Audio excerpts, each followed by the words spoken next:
खूंखार भूखा घोड़ा। एक दिन राजा राजकुंवर के दरबार में अरब देश का एक व्यापारी आया। उसके पास एक से बढ़कर एक अरबी घोड़े थे।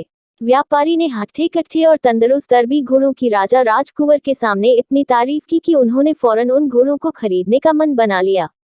अच्छी कीमत देकर व्यापारी से सारे घोड़े खरीद लिए गए। व्यापारी खुशी खुशी वापस चला गया। महाराज बहुत खुश थे, लेकिन जब घोड़ों को रखने की बात सामने आई तो समस्या खड़ी हो गई।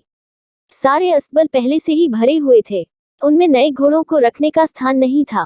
इस समस्या का निदान राजगुरु की सुझाया।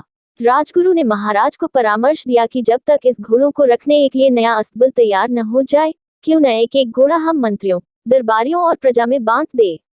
वे उन घोड़ों की देखभाल करेंगे और उसके बदले हर महीने उन्हें एक स्वर्ण मुद्रा दी जाएगी।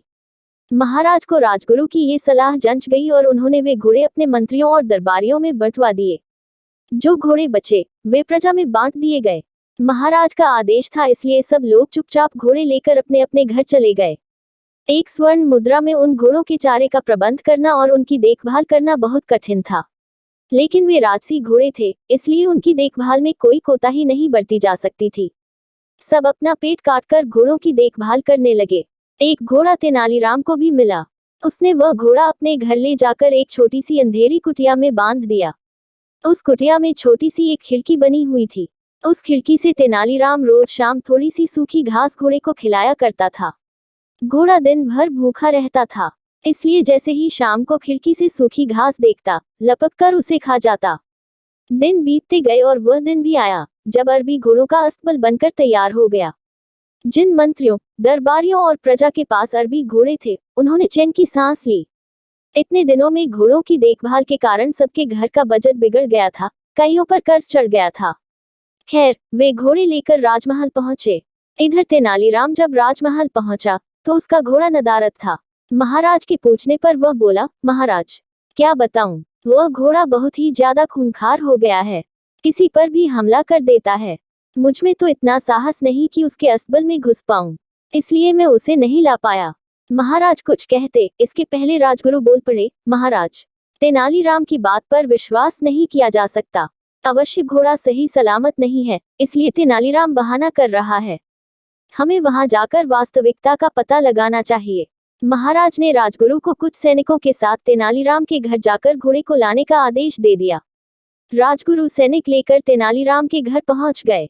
साथ में तेनालीराम भी था। तेनालीराम ने उसे वह कुटिया दिखाई जहां घोड़ा बंधा हुआ था। राजगुरु जब कुटिया के पास पहुंचे तो तेनालीराम बोला, राजगुरु जी संभल के, घोड़ा सच में बहुत खूंखार हो गया है, आप पहले खिड़की से उसका मुआयना कर लीजिए। राजगुरु ने भी सोचा कि पहले खिड़की से ही मुआयना कर लेना उचित होगा। वह अपना मुंह खिड़की के पास ले गए। दिन भर से घोड़े ने कुछ खाया नहीं था। तेनालीराम शाम के समय ही उसे सूखी घास दिया करता था, इसलिए जैसे ही राजगुरु खिड़की के पास अपना मुंह लेकर गए, उनकी दाढ़ी को सूखी घास समझकर घोड़े ने मुंह में दबा लिया और खींचने लगा। राजगुरु दर्द से चीख पड़े।